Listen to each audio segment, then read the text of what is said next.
Alexios III Komnenos Angelos was, by common standards, one of the worst Roman emperors in history. Alexios III Megas Komnenos of Trebizond was, however, one of the best. If not, then certainly the longest ruling Trapezuntine monarch, and his 4-decade reign will be what we in Trebizond Summarized explore today. How he stabilized the Pontic Empire after 20 years of civil war and dealt with countless enemies. We begin narrating the reign of Alexios III by finishing the last 5 years of the Trapezuntine Civil War, an era of the 20 Years' Anarchy. But you will see that, with our young emperor, it was also an age of new beginnings. Notably, detailed and accurate historical recording. Let me properly introduce you to Michael Panaretos, our chief historian for the reign of his master Alexios, and only native chronicler of Trebizond. Today, he won't just supply us with random short bits of history, but actively participate in making it. Since his debut as a high official for Alexios was shortly after the boy was crowned in 1350, accompanied by his mother Irene, the Trapezuntine mistress of his father Basilius, and another prolific Trapezuntine writer who would rise to the honor of becoming the metropolitan in his reign, Joseph Lazaropoulos, who I have already introduced when presenting Alexios III's eminent grandfather Alexios II. But trouble was brewing. The great archontes of Trebizond were once more plotting, notably the family of Doranitis. Theodoros, or Pileris Doranitis, and his brother Constantinos were all arrested for this, but later, in 1351, the Vestiarius Leon Cavazitis was also arrested on some charges, and Pileris was released to take his place. Pileris was not going to let this slide, and took his revenge by seizing the palace and arresting the kingmaker Nikitas Scholaris, who was the true power behind the throne and put Alexios there in the first place. But people in Trebizond had enough of Pileris' conspiracies that they rose up and banished his party to Komnenian. But Alexios was still traumatized by his capital's insecurity and took refuge in Tripolis, a city that his great-grandfather once sheltered in while he faced usurpers. While he hid out in the safety of Tripolis, he also planned his counter, and to shore up his position, he first married Theodora Kanagouzyni, a niece of the Emperor Ioannis VI Kanagouzynos in Constantinople. Then he began to deal with the opposition. He and his mother, along with Panaretos, marched against Konstantinos in Limnia, and returned 3 months later, presumably succeeding. In 1352, another noble, Ioannis Tanihitis, revolted and took his ancestral castle of Taniha. But peace was quickly restored once Alexios went there with his mother. Later, another issue magically resolved itself as the troublesome Pileris and his family were strangled in Komnenian, so Alexios could work on getting more allies by marrying his sister Maria Megalikomini to Kutlu Bey of the Akoyunlu. This was an important event, as it marked the beginning of Alexios and Trebizond's legendary strategy of marriage alliance between the gorgeous Komnenian princesses, who make even Aphrodite jealous, and the Turkomen emirs of eastern Anatolia. I know I said a daughter of Alexios II, who became Despina of Sinope, may have been the first of her kind, but the date of her marriage is unsure, so Maria is the first certain one. Meanwhile, you may remember the Venetians and Genoese were having one of their little wars using the Empire of Kanagouzynos as a playground at this moment, but the rivalry was so intense that Panaretos recorded seeing their ships burning each other in the Empire of the Komneni. Just as it seemed there might be peace, Scholaris, that schemer, escaped to Kerasus and reignited the sparks of civil conflict in 1354. He attacked Trebizond with a small fleet in 1355, but somehow figured they had no chance, so they left. Alexios soon equipped his own navy to seize Kerasus with his mother. When Scolari left for Kenkrina, which the emperor then besieged with his own cavalry. Alexios received the submission of Kenkrina, but Scolaris and his party stayed inside, while more chaos ensued elsewhere. The Dukes of Chaldea took over Cheriana and Soroyaina, while ex-emperor Michael tried but failed to take Sukhation. However, the civil war finally ended in October, when Alexios' generals marched against Tripolis and Kenkrina and dragged Scolaris out. Peace was restored to the Empire of Trebizond at last. And so the young emperor could chill for a while after subduing the rebels? No, of course not. Right after, Alexios set out with Panaretos on an expedition against Turkomen raiders in Cheriana. But the historian thinks the campaign was incited by diabolic forces, as it first went well, but a bunch of Turkomens swiftly routed the Romans so badly that the Dukes of Chaldea was captured, and both Alexios and Panaretos may have perished there if their horses were just a little bit slower. I, for one, sure am glad for Trebizond's excellent horse breeds, else this series you watch now would never exist, and so much history would have been lost. The emperor went home to find his firstborn son, his bastard with a foreign mistress, Andronikos, then departed again to defend the provinces with Panaretos in 1356.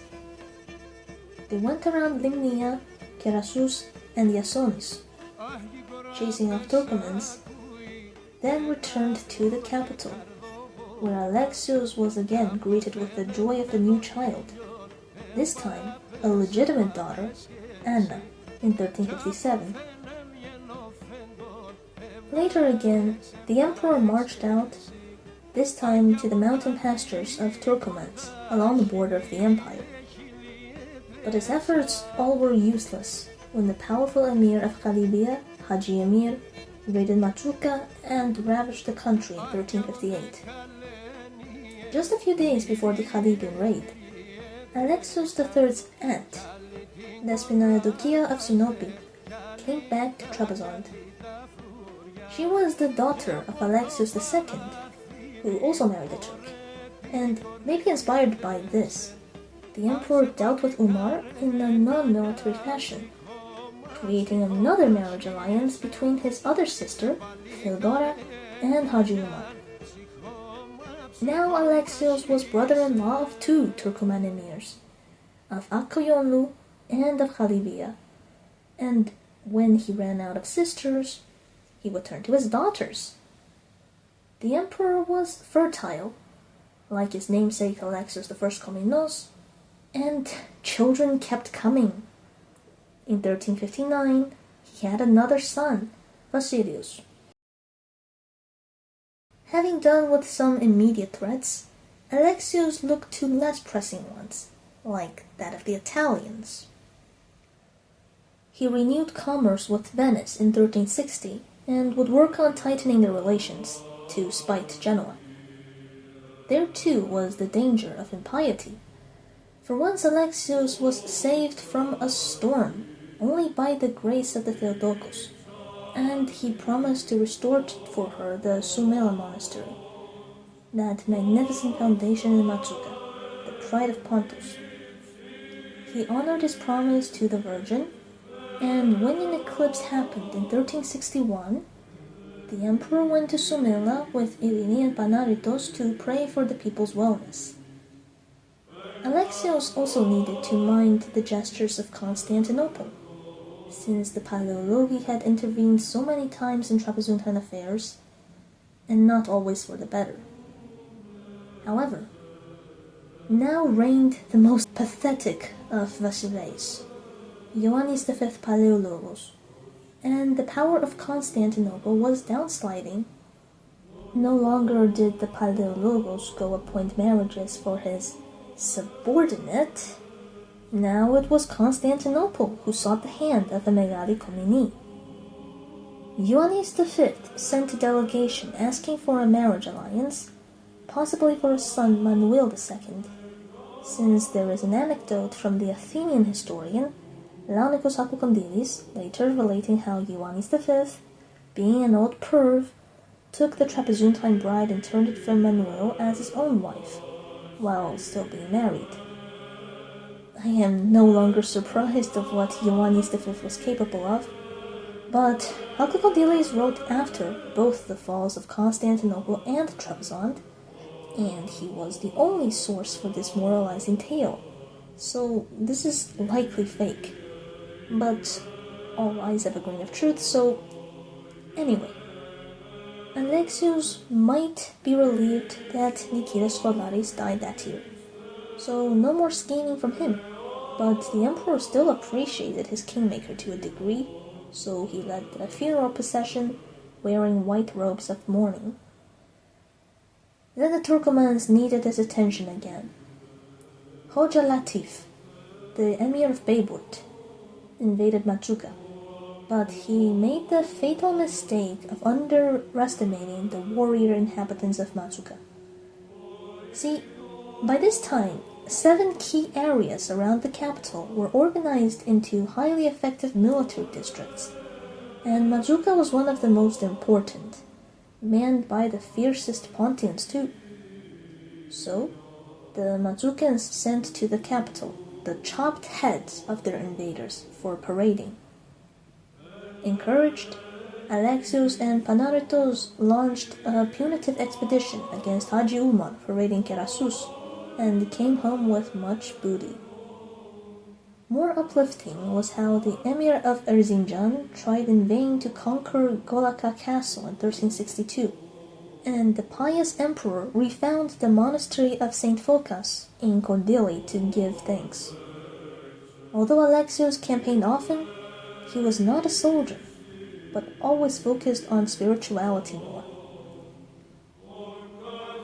But fortune worsened again.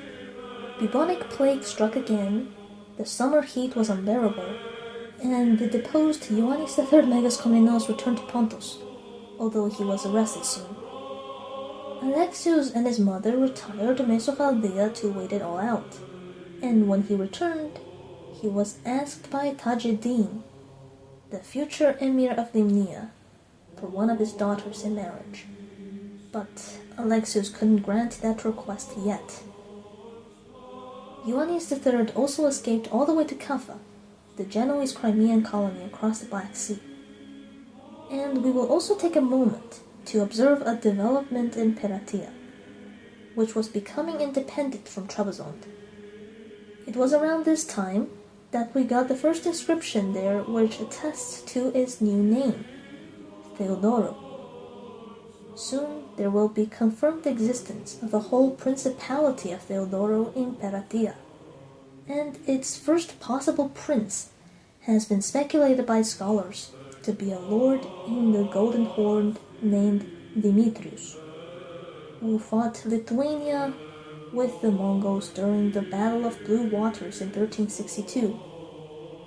I understand that this mysterious principality generates much interest among you, since it was a Roman colony which outlasted Constantinople and Trebizond. But I ask for your patience as we will explore Theodoro's story in due time. And now, we return to Trebizond. While Panaretos went to Constantinople to finalize the marriage deal with Ioannis V Palaeologos and the deposed Kanagouzinos in 1363, Alexios almost lost his life as he was jumped on by the Kavazita family, who tried to kill him in a plot. The emperor fled to safety and arrested the conspirators, which included the metropolitan Nifon, who was exiled to Soumela, where he died in 1364. Joseph Lazaropoulos replaced him. Late that year, Alexios once again lavished favor upon Soumela, issuing a chrysobull granting many privileges for the monastery, its land, and its people. His successor was born that year, the future Manuel III.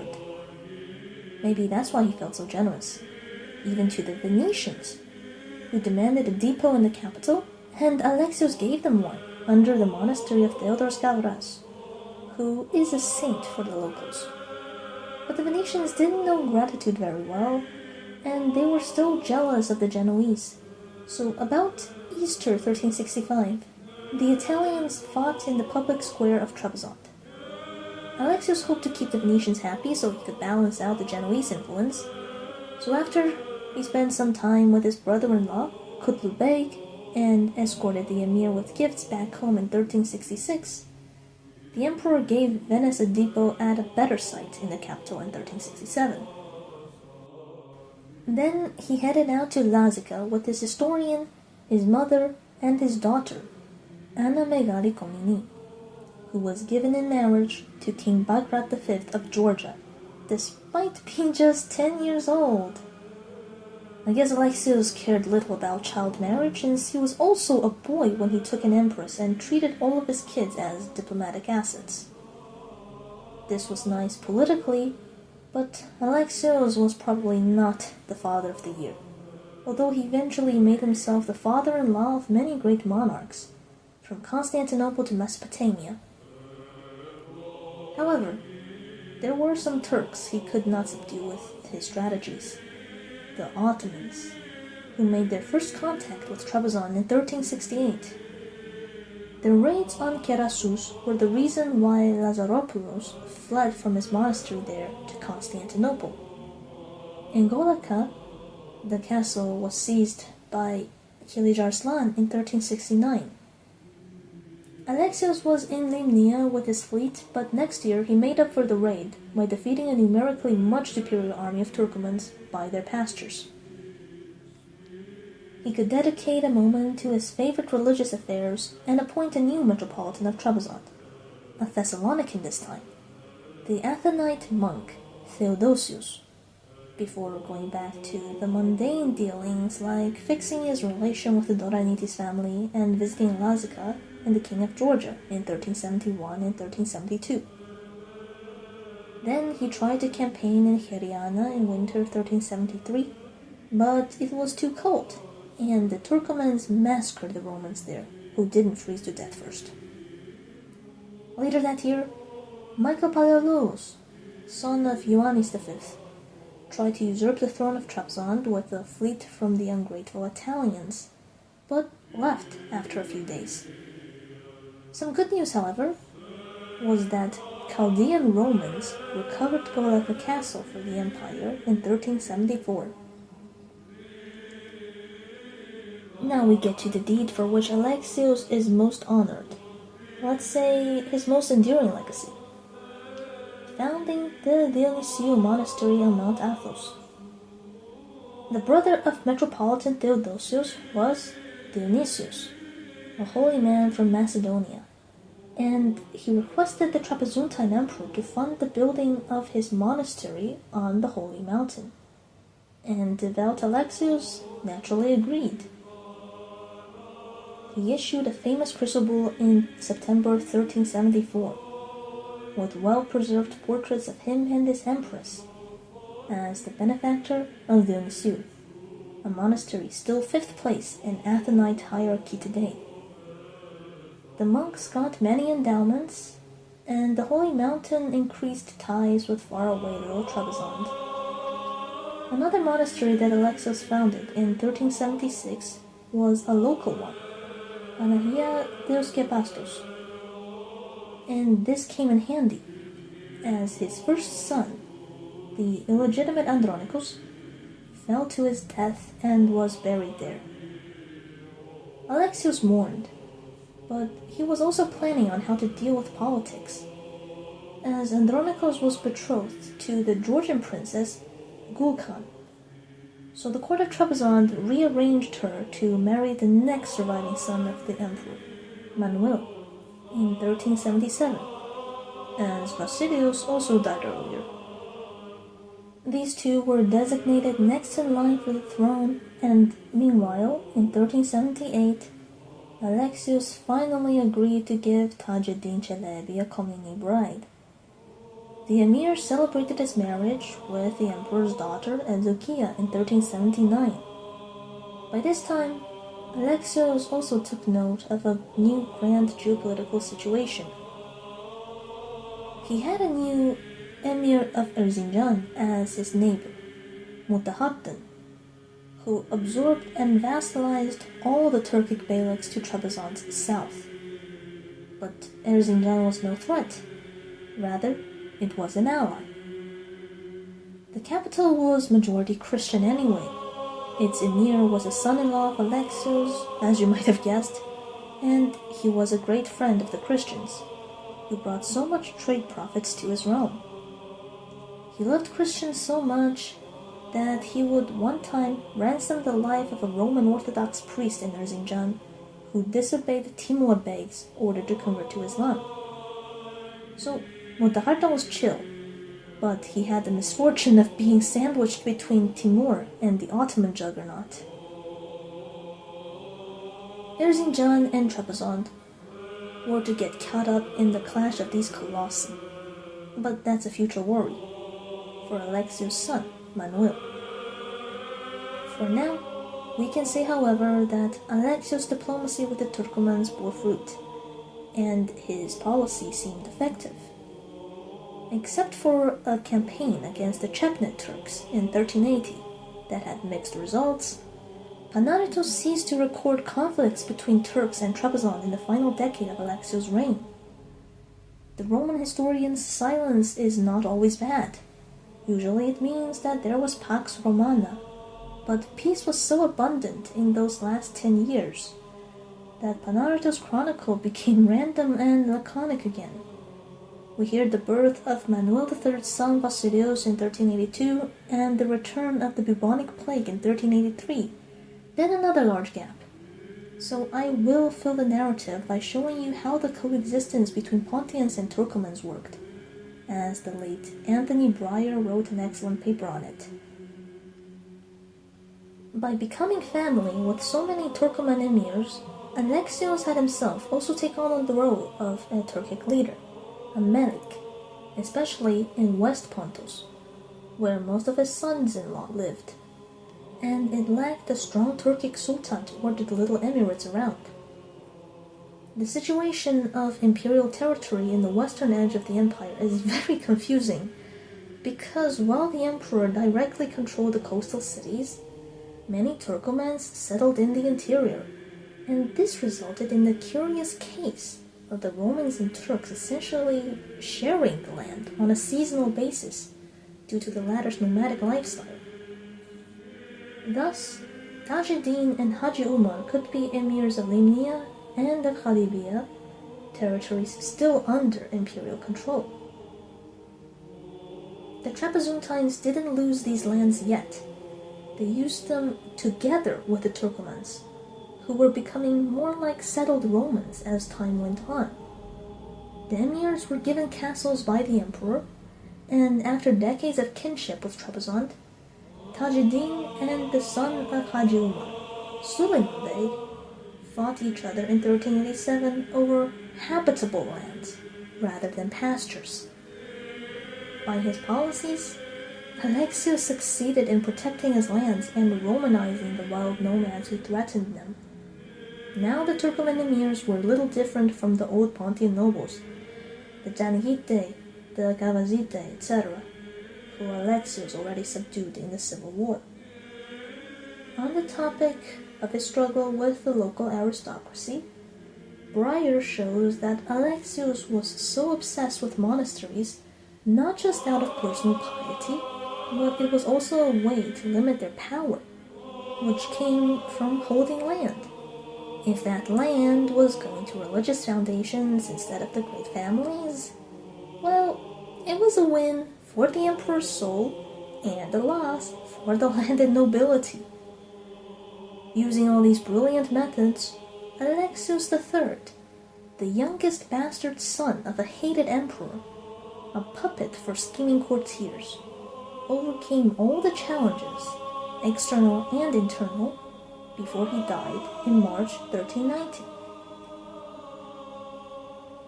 And that was the 4-decade reign of the most well-documented Trapezuntine Emperor. I hope you saw how exceptionally Alexios did, for an illegitimate child forced onto the throne when he was just 11, with no experience and facing both civil war and Turkic invasions.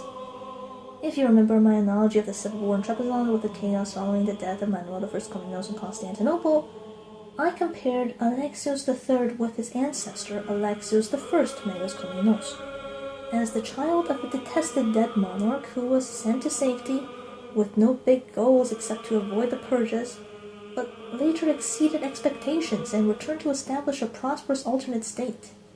In a way, Alexios III refounded the Empire of Trebizond, gave it the traits modern Western imagination associates it with. Now I think it will also be fair to compare him with his further ancestor, Emperor Alexios I Komnenos, also a Vasilevs who refounded the Roman Empire and gave it a brand new outlook after steering it through almost 4 decades of crisis. Like his forefather, Alexios III Megas Komnenos also experimented with novel strategies, using the remaining strengths of his empire rather than latching on to old incompatible ones, starting the trend of marrying his children off to every corner of his world and working on a solution to the problem of Turkic nomads. Like Alexios I, his descendant focused on cultivating his image too, wishing to be seen as a pious Orthodox emperor and a cultured one too. It was in the reign of Alexios III that Trebizond really boomed in the production of art, due to his sponsorship of monasteries, yes, but also we get a treasure of a Byzantine manuscript, thanks to his commission of the Trebizond-Alexander romance. Just look at this beauty. Do you not love it? A rare exposition of Trapezuntine art, which illustrates the full fictionalized life of Alexander the Great. Alexios III may have wanted to associate himself with that timeless Hellenic hero, but like Alexios I, he was far from a military genius, and lots of his early campaigns ended in failure, although his asset was his endurance, and how he just kept going even if he knew his army wasn't always strong enough. Another Alexios that Alexios III may have wanted to link himself to was his grandfather, Alexios II Megas Komnenos, who saw the golden age of Trebizond. And now that we've compared Alexios III to every cool Alexios before him, I also want to contrast him with a negative role model, his literal contemporary Vasilevs in Constantinople, Ioannis V Palaiologos, who died around the same time. I've already done a short one in my Palaiologan video on this period, but now I can analyze from the Trapezuntine side. What did Alexios do right that Ioannis failed horribly at? While Alexios maintained his territorial integrity and became a regional hegemon of Pontic-Turks, by the end of Ioannis' reign, almost his whole empire was lost to the Sultan.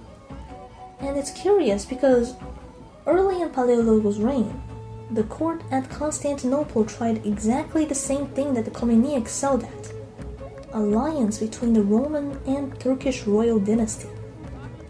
But maybe it's unfair to compare the Ottoman Empire to small emirates of eastern Anatolia. The Palaiologi were indeed facing a stronger foe, but their failure to adapt to circumstances and their passivity is still something we can criticize. Ioannis V was actively asking for help from the Latins. He left his own state several times to beg in the West, but never once led his own army against the invaders. His policies were questionable, to say the least. All he did was divide the Roman population and alienate neighbor Orthodox states like Bulgaria when he needed to go allies. Alexios did the opposite, and even when pursuing friendship with fickle states like Venice, he knew when to stop, when it just wasn't worth it anymore. So for so many reasons that I won't enumerate anymore, I recommend students of politics to study the late 14th century history of Roman states in Constantinople and Trebizond in detail, to see how two contemporary leaders in roughly similar situations could diverge so differently in achievements. Then pick a good example to follow. Next time, we will see the decline of the Empire of Trebizond, who also needed to worry about the Ottomans now. See you soon. And now the patrons. Dragon Lord, Rompea Game Projects, Cody Danroth, Tiropita Productions, Francis Morin, Archduke Romalinios Lands, Patrick Gapo, and Kia Sick. Thanks everyone.